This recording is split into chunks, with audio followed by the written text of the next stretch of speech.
Դիանա Գրիգորյանի «Վերջին զանգ» սերիալում այսօր էլ կրկին հիասթափություն։ Մենք դեռ չտեսանք այն ամենը, ինչին այսքան երկար սպասում էինք։ Սերիայի ընթացքում ակնկալում էինք, որ Հենրին վերջապես կբացահայտի ճշմարտությունը, թե Աննայի, թե Անգելինայի առաջ։ Եվ թվում էր, այս անգամ արդեն իսկապես ամեն բան հասունացել է նման բացահայտման համար։ Բայց ոչ, Հենրին կրկին ընտրեց լռությունը։ Չնայած ամենահարմար պահին, երբ երկուսն էլ նրա առջև էին, սպասելով արդարացման կամ գոնե պարզաբանումների, նա ոչ մի բառ չասաց, եւ հենց հաջորդ օրը նա լուրջ զրույց ունեցավ հոր Միքայելի հետ։ Զրույց, որը միանգամից տարավ սյուժեն նորուղությամբ։ Միքայել Շախունցն առաջին սերիայից ի վեր երբեք այսքան հավասարակշռված ու ինքնամաքրված չէր երևացել։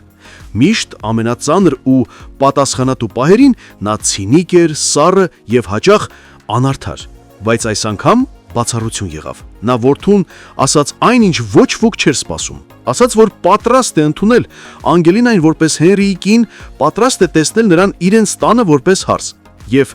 երբ որդին ապշած էր բառացիորեն շոկի մեջ,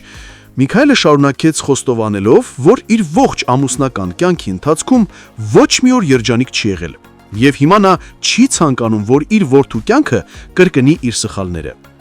Այս խոսքերն իրենց մեջ մեծ խորհուրդ ունեին։ Հերին դեռևս չի գիտակցում, թե ինչ է իրականում կանգնած այդ խոստովանության հետևում։ Իրականում Միքայելը պատրաստվում է բացահայտել ճշմարտությունը Աննային։ Նա հոգնել է այս երկարատև մթությունից ու ստերի շղթայից։ Նա հասկանում է, որ շուտով ամեն բան միևնույն է պայթելու է եւ գուցե ճիշտ ժամանակն է իսկապես խոսելու։ Բայց մինչև այդ հարցն է մնում. արդյոք Անգելինան կկարողանա ներել Հենրիին այս ամբողջ լռության համար։ Այսքանից հետո արդյոք նա կմնա Հենրիի կողքին, թե կընտրի հեռանալ։ Մինչդեռ քաղաքի մյուս ծայրում Էլիզը գնում է մանկատուն տեսնելու Ջոնին, բայց այնտեղ նրան սպասում է մի մեծ հարված։ Երեխան ասում է, որ նրա հայրն է եկել իրեն տանելու, բայց ինքը չի ցանկանում գնալ նրա հետ։ Նա ցանկանում է մնալ Էլիզի ու Հենրիի հետ։ Էլիզը շոկի մեջ է, եւ այս նորությունը նրան հուզում ու բարկացնում է միաժամանակ։ Նրան նյարդերը լարվում են հատկապես այն պարագայում, երբ Հենրին հազվադեպ է տեսնում տանը եւ իրենց ընտանիքի կայունության վրա լուրջ ստվեր է ընկել։ Այս ամենը Էլիզի համար դառնում է հերթական պատճառը նոր ծնցումների։ Իսկ Լիլիթը այս ընթացքում շարունակում է գործել իր ստվերում։ Նա այս պատմության կուլիսային հերոսն է միշտ պատրաստ հակահարված տալու։ Իր գլխում արդեն պլաններ են, ինչպես վրեժ լուծել Սոսից ու Աննայից։ Սոսից խլելով նրա ողջ ունեցվածքը, Աննայից խայտառակելով բոլորի առաջ։ Լիլիթը գործում է անողոք, հաշվենկած ու դաժան, բայց ինչպես նրան ասաց Անետը, այս ամենի վերջը լինելու է նույնը։ Լիլիթը օրերից մի օր հաստատ հայտնվելու է հոգեբուժարանում։ Ու դա, ինչպես երևում է, արդեն շատ հեռու չէ։ Այսպիսով Միքայելը պատրաստվում է խոսել, բայց լռությունը առայժմ դեռ հաղթում է։ Աննան սպասում է, Անգելինան դա կասկածում է, թե ինչ են ծնողները թաքցնում իրենցից։ Արդյոք մենք երբևէ կտեսնենք այդ սպասված ճշմարտության պահը։ Դեռ հարց է, բայց վստահ կարող ենք ասել։ Ամեն բան իր եզրագծինն է մոտենում։ Հարգելի հետևորդներ, արդյոք կհետևի հոր խորհրդին եւ կբաժանվի Էլիզից ու կամուսնանա Անգելինայի հետ, գրեք մեկնաբանություն։ Կներես, բայց պիտի դիմանաս, որ նորմալ մշակ եմ։ Արա, անելիքդ արա, դու ինձ կներես, որ ես վիճակով դիմացդ նստած եմ, հերիք չի ստիպված ես վերքերս մշակել։ Պապ, ես ստիպված ոչ մի բան չեմ անում։ Մի ընտանիք ենք բայելով պիտի անեմ։ Պապ, հեն ոնց ես։ Հղի ենք, ասեք հղի ենք։ Ես ինչ մի ներկայացում եք խաղում, իբր չգիտենք, հա ինչն է ձեր կտրուկ որոշումների պատճառը։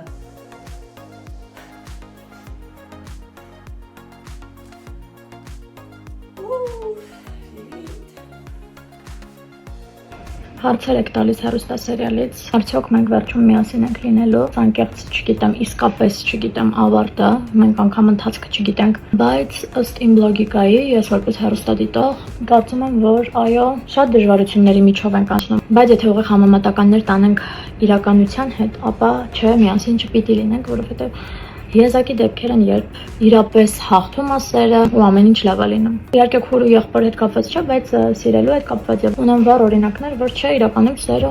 չի հաղթում։ Մենք կլինենք լավատես այս պրոյեկտում եւ կմտածենք, որ սերը հաղթելու է։ Փոքրիկ անդրադարձանել ձեր լավ մեկնաբանություններին, լավ խոսքերին։ Իսկապես դուք ինձ ողջևորում եք, ուժ եք տալիս։ Մարդը ով ինչ որ գործ անում, դա կապ չունի ինչ գործ է, ու ֆիդբեք չի ստանում, չի ուզում աշխատի, մոտիվացիա չի ունենում աշխատելու։ Մի դեպք պատմեմ, նստել էի տաքսի, վարորդը մեկ էլ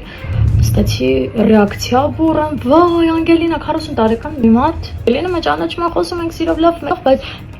այդքան բուրըն ռեակցիա, Անգելինա, դու ես Ռոզա ջան, չեմ հավատում, sense դողացող ձեռքերով, ուրախ, ու ես այդ ամեն ինչից իմ սիրտը լցվել էր։ Ես չի հավատում, որ այդ իմ հետ է կատարվում, այդ մարդը չէր հավատում, որ ինձ է տեսել, ես էլ մտածում էի, ոնց կարա այս բուրըն ռեակցիան իմ մասին լինի։ Ես ուրեմն հասել եմ ինչ-որ կետի, զանգեց իր մամային ու իր մաման շատ ուղիղ համեմատական գծեր տանելով, ասաց, որ Էնդար Ֆրոնզիկ Մկրտչյանին եւ այդ ժամանակաշրջանի տաղանդավոր դերասանների խաղին շատ մոտ ենք, մեր անկեղծությամբ ես եւ Լևոնը։ Ինքան պարտավորեցնող էր այդ խոսքերը, վարդը մեզ իրանց տան հրավիրեց, օրվա ընթացքում շատ անգամներ այն հետ պատահում, ու դա ինձ ուժ է տալիս, որ ես ավելի մեծ սիրով նկարվեմ ու աշխատեմ։ Ուրեմն թե երբ ավարտվելու պրոյեկտը, նախնական տվյալներով ավարտվելու է դեկտեմբերին, եթե դեռ թարմացումներ չկան մեր պրոդյուսերի մոտ, իրականում, երբ որ ես մտածում եմ, որ մեր պրոյեկտն ավարտվելու է, ես շատ տխրում եմ։ Թվում է, թե ամբողջ ընթացքը երկար է ձգվում, մեկ-մեկ հոգնում եմ, մեկ-մեկ դժվար է, բայց այդ ամենին զուգահեռ ես շատ եմ սիրում իմ գործը։ Ամեն դժվարությանը զուգահեռ ես մեծ սիրով եմ գնում ու այդ անում։ Շատ են հարցերը իմ ու Լյովի ընկերանալու հետ կապված, միասին աշխատելու հետ կապված, արդյոք հեշտ է թե ոչ։ Շատ լավ ենք ընկերացել, շատ։ Իրականում ես դպրոցական տարիներից ի վեր միշտ ավելի հեշտ շփվել եմ տղաների հետ եւ ոչ աղջիկների։ Շատ դժվար է աղջիկների հետ, շատ, որովհետեւ աղջիկները միշտ կոնկուրենցիայի մեջ են, միշտ պայքարի մեջ են, ավելի հեշտ եմ ընկերանում տղաների հետ։ Դպրոցում էլ ես միշտ իմ շրջապատը ասենց պայքայինք, բայց ես տղաների հետ ավելի մտերիմ եի, ավելի ջերմ էի, իրանք ինձ քրոջ նման էին ընդունում։ Լևոնի հետ շատ հեշտ մտերմացանք, իր բնավորությունն էլ շատ լավն է, իմ բնավորությանը մոտ է, միասին շատ լավ ենք իրար հասկանում, աշխատում, կես բառից, կես հայացքից, մի խոսքով իրար հետ աշխատելու հետ կապված խնդիր չունենք։ Ինձ մնաց շուրթերս, աչքերս, արագանեմ եւ գամ ձեզ մոտ։